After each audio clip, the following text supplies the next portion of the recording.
Salut les fous du ballon et bienvenue dans cette nouvelle vidéo qui parlera de football. Ça y est, les phases de groupe de l'Euro 2020 sont terminées. Aujourd'hui, on analyse les matchs du groupe F, France-Portugal et Allemagne-Hongrie. C'est parti!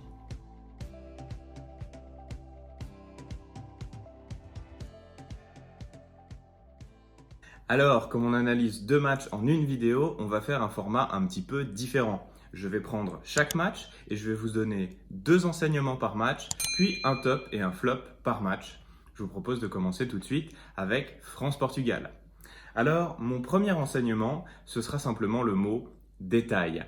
Je ne sais pas si vous vous souvenez de notre vidéo de preview du groupe F. Quand on donnait nos pronostics avec Colin, on disait que c'était difficile de pronostiquer et d'évaluer quelles seront les équipes qui vont se qualifier dans ce groupe-là, simplement parce que quand tu as des matchs qui opposent des grandes équipes, tu te retrouves facilement à des matchs qui se jouent sur des détails. Et vous allez me dire, ouais mais Johan, t'es bien gentil avec tes phrases de commentateur TV, mais c'est quoi un détail?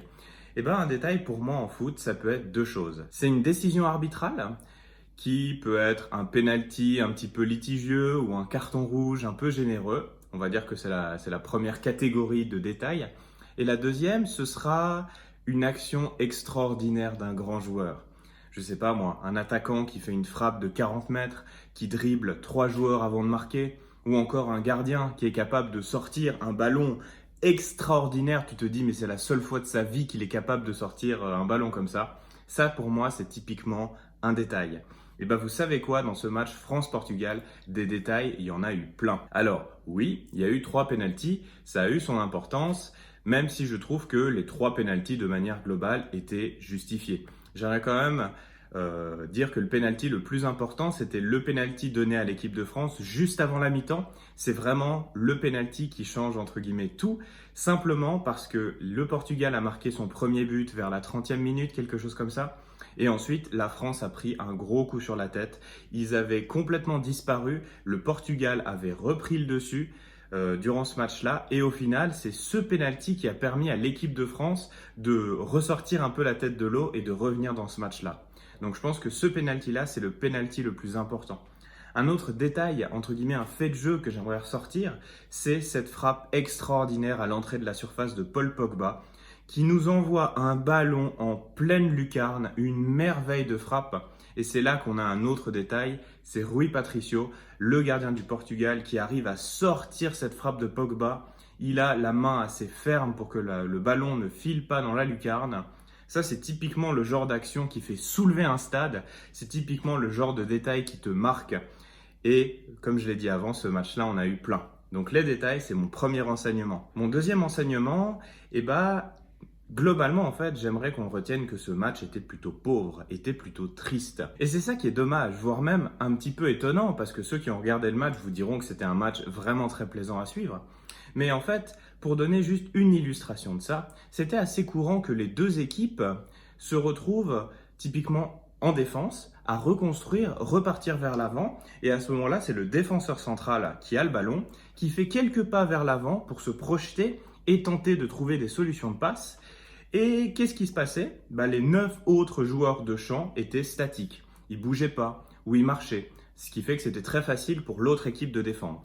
Et à ce moment-là, qu'est-ce qui se passe? Tu te retrouves sans solution. Donc qu'est-ce que tu fais? Soit tu reviens derrière, soit tu passes à ton autre défenseur central. Et puis au final, ça donne un match qui est quand même assez pauvre. Tu te dis, mais comment c'est possible que des joueurs qui ont une qualité technique, une créativité aussi forte, comment est-ce que c'est possible qu'ils ne soient pas capables de produire du jeu? Et bien malheureusement, c'est ce qui s'est passé la plupart du temps durant ce match-là, avec un jeu plutôt latéral, peu de projection vers l'avant. Donc objectivement, ce match était quand même triste. Ça, c'était mon deuxième enseignement et j'ai presque envie de faire une mini conclusion en vous disant que c'est un petit peu le paradoxe de ce match-là. C'est un match qui est triste, mais comme il y avait beaucoup de détails, en fait, c'est un match, nous, en tant que spectateurs, on est obligé de toujours le regarder, de toujours être concentré sur le match. Parce qu'on sait que quoi qu'il arrive, à un moment donné, il va se passer quelque chose. Et du coup, on est sous tension pendant toute la partie. Et c'est pour ça qu'à la fin, quand on ressort du match, on est entre guillemets émotionnellement éprouvé et on dit « Oh là là !» Quel match, même si dans le fond le match n'était peut-être pas si incroyable que ça. Voilà ce que j'avais à dire, voilà mes deux enseignements de France-Portugal. Je vous propose de vous donner un top et un flop du match cette fois, pas un top et un flop par équipe. Alors, dans les tops, si vous me demandez un top du côté de la France, je vous dirais Benzema. Si vous me demandez un top du côté du Portugal, je dirais Renato Sanchez. Au final, si je dois choisir un top du match, je vais quand même choisir Karim Benzema. J'ai beaucoup aimé sa performance, il a beaucoup été critiqué en équipe de France, surtout depuis qu'il est revenu. Je pense que c'est un petit peu méchant parce qu'il faut lui donner un petit peu le temps de s'acclimater. C'est pas facile de revenir dans une équipe quand quand t'as plus joué avec ces joueurs depuis très longtemps. J'aimerais quand même relever, c'est sa participation globale au jeu. Benzema, c'est un attaquant qui décroche beaucoup, qui participe, qui de loin est au-dessus de la moyenne. Et puis, simplement parce qu'il a été décisif, parce qu'il faut quand même retenir que les 2 buts de la France ont été marqués par Benzema. Alors oui, le premier sur penalty, mais le deuxième, où il fait une merveille d'appel, et puis cette frappe, la frappe croisée sur le côté, inarrêtable pour Patricio, poteau rentrant. Magnifique, qu'est-ce que je peux dire d'autre que ça? Benzema est un top attaquant du monde. Il a été décisif, donc pour moi c'est mon top de ce match-là. Ensuite, si on passe au flop, alors du côté français, j'aurais donné Lloris. Du côté portugais, j'aurais donné Semedo, qui a pris le bouillon contre Mbappé. Mais de nouveau, je vais retenir le côté décisif. Et typiquement, Lloris a été décisif dans ce match-là, mais dans le mauvais sens du terme.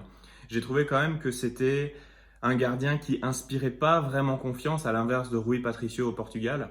Et puis il y a cette sortie. Il fait une sortie hasardeuse sur Danilo Pereira où simplement il confond le ballon avec sa tête et au final il boxe sa tête. Ça aurait pu faire rouge, je pense qu'il s'en sort bien avec un jaune. Et c'est le genre d'action, voilà, ça provoque penalty, c'est décisif, ça permet au Portugal de marquer. Puis voilà, c'est difficile parce qu'on juge un gardien sur des actions comme ça, c'est 1 ou 2 actions par match. Malheureusement, Lloris n'a pas été au top aujourd'hui, enfin hier soir. Et du coup, c'est pour ça que ce sera mon flop pour ce match-là. Voilà ce que j'avais à dire pour France-Portugal. Je vous propose de passer à l'autre match qui était tout aussi intéressant, Allemagne-Hongrie. Alors de nouveau, 2 enseignements. Et le premier, qui ne va pas trop vous étonner si vous avez vu les autres matchs de la Hongrie, c'est simplement ce bloc défensif hongrois. Cette capacité à défendre, mais aussi un bloc, des lignes qui coulissent très bien, qui sont bien huilées. C'est vraiment une organisation défensive remarquable. En plus de ça, il faut dire qu'ils sont forts sur l'homme. Ils vont faire beaucoup de tacles, même si j'ai tendance à dire que contre l'Allemagne, ils ont été un petit peu trop rugueux. Il y a eu plus de fautes, j'ai l'impression plus de fautes que lors des autres matchs. Mais voilà, la Hongrie, c'est dans la même veine que ce qu'on a vu face à la France et au Portugal. C'est une équipe qui, franchement, c'est dommage, méritait d'aller plus loin. Ils ont beaucoup donné. Et si on s'est rendu compte que cette équipe d'Allemagne était si peu dangereuse, c'est la même raison de pourquoi est-ce que la France était si peu dangereuse et pourquoi le Portugal était si peu dangereux. C'est simplement parce que l'équipe hongroise a une défense de fer. Félicitations à eux, c'était vraiment... c'était beau à voir en fait. Alors c'est pas forcément beau à voir pour des non-amateurs de foot, mais quand on voit une organisation défensive aussi bien organisée, tu te dis waouh, ça fait plaisir à voir. Voilà mon premier enseignement. Le deuxième enseignement, simplement, et je pense qu'il faudra le retenir pour la suite de la compétition, c'est le côté droit de l'équipe d'Allemagne. À droite, on avait un duo Kimmich-Kai Havertz. Oh là là, qu'est-ce qu'ils sont forts ces deux-là. Alors Kimmich, on ne le présente plus, c'est un joueur du Bayern Munich qui est capable de jouer à peu près partout. Il est techniquement très fort, physiquement aussi très endurant. Et ce match-là, il a tout fait contre la Hongrie. Il était toujours dangereux, toujours présent, défensivement comme offensivement. Il courait énormément sur le côté. Il combinait parfaitement bien avec Kai Havertz, qui pour moi est le meilleur joueur de l'équipe d'Allemagne sur ce début de compétition. C'est un joueur qui a une espèce de vista, une créativité, une intelligence de jeu que beaucoup de joueurs n'ont pas. Et Kai Havertz, là, il est décisif dans ces matchs de l'Allemagne. Et Kai Havertz a de nouveau été décisif là, puisque c'est lui qui marque le but du 1 partout. Ça fait qu'on avait vraiment une équipe d'Allemagne qui passait quasiment essentiellement sur son côté droit. Et au final, là, alors oui, c'était positif parce que le côté droit est extrêmement dangereux, mais c'était aussi négatif parce qu'en fait, mettez-vous à la place de la Hongrie. Si vous savez que l'équipe adverse va attaquer seulement sur un côté, vous allez, entre guillemets, vous concentrer sur ce côté-là. Et au final, ça a donné une très belle opposition entre un côté droit très dangereux et une défense de la Hongrie très solide aussi. Voilà pour mes 2 enseignements. Je vous propose donc de passer à un top et un flop du match. Alors, si vous me demandez un top du côté allemand, bien sûr Kai Havertz. Du côté hongrois, Bah, c'est difficile de relever un seul joueur, mais j'ai quand même envie de mettre le coach. C'est lui qui a mis en place cette organisation défensive-là, donc ça mériterait d'être un top. Et du coup, si vous me demandez de mettre un top sur ce match-là, bah simplement Kai Havertz en fait. Si vous prenez les 3 attaquants de l'équipe d'Allemagne, on avait Gnabry, on avait Sané et on avait Kai Havertz. Et bah, il faut constater que Gnabry et Sané, ils ont été entre guillemets endormis par cette défense hongroise. Tout l'inverse de Kai Havertz qui a été très dangereux, très remuant et qui en plus a été décisif. Que dire de plus? Pour moi, Kai Havertz, c'est clairement mon top du côté de l'Allemagne. À l'inverse, un flop. Alors, côté allemand, je viens de le dire, mais j'aurais bien quand même parlé de Serge Gnabry. On attend beaucoup plus de lui. Et du côté hongrois, c'est triste à dire, mais Goulashi et le gardien qui malheureusement sera pour moi mon flop du match. C'est dommage parce que c'est un petit peu la même remarque que ce que je faisais sur Lloris avant. Goulashi, c'est quand même un gardien qui a fait beaucoup d'arrêts. Je pense que si la Hongrie n'a pas encaissé plus de buts, c'est grâce à lui. Mais malheureusement, il est fautif sur les 2 buts. Alors déjà, le premier but de l'équipe d'Allemagne, je pense qu'il a entendu que Lloris a fait une sortie un peu hasardeuse et il s'est dit « je vais faire pareil par soutien ». Et du coup, en fait, c'est sa sortie qui provoque le but de l'équipe d'Allemagne. Le deuxième but sur cette frappe à Rapter, disons une frappe à mi-hauteur de Goretzka, et ben moi je trouve que Goulashi est mal placé à ce moment-là. En fait, le ballon de Goretzka, la frappe de Goretzka est très centrale. Goulashi doit être dessus et Goulashi ne l'est pas. Pour moi, il est fautif sur les 2 buts. Et de nouveau, je vais retenir le côté décisif et Goulashi a été décisif dans un mauvais sens du terme. Donc pour moi, ça, c'est forcément un flop. Voilà ce que j'avais à dire pour France-Portugal et Allemagne-Hongrie. Pas de pronostic cette fois-ci puisque les matchs de groupe sont terminés. On va attaquer les 8e de finale. Peut-être relever que dans ce match-là, alors il y a eu beaucoup de changements au classement avec les différents buts, mais au final, on a la France qui finit première de ce groupe et qui va affronter la Suisse en 8e de finale.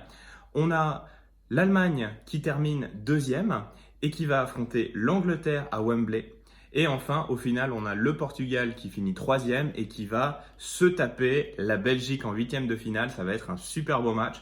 Et quand même, franchement, dommage pour cette équipe de Hongrie. On pensait qu'ils allaient finir dernier avec 0 points. Et moi, je dis chapeau, je dis bravo. Merci cette équipe de Hongrie. Ils nous ont montré que même dans un groupe aussi dur, ils ont été capables de faire quelque chose. Ils ont été capables d'embêter ces grosses équipes. Félicitations, je suis vraiment très content d'avoir vu cette équipe de Hongrie dans cet Euro. Voilà ce que j'avais à dire, pas de pronostic, on aura l'occasion d'en reparler lors d'une vidéo de preview des 8e de finale. Ça risque d'être Colin qui va s'y coller d'ailleurs. N'hésitez pas à mettre un petit commentaire pour me dire si la vidéo vous a plu ou pas, ce que vous pensez de mon analyse. N'oubliez pas non plus de vous abonner à la chaîne. Très bientôt, il y aura encore des vidéos sur l'Euro. Ça va être super intéressant de voir ça et j'ai vraiment envie de vivre ça avec vous, alors abonnez-vous. Et puis, on se retrouve très bientôt pour une nouvelle vidéo qui parlera de l'Euro. Salut!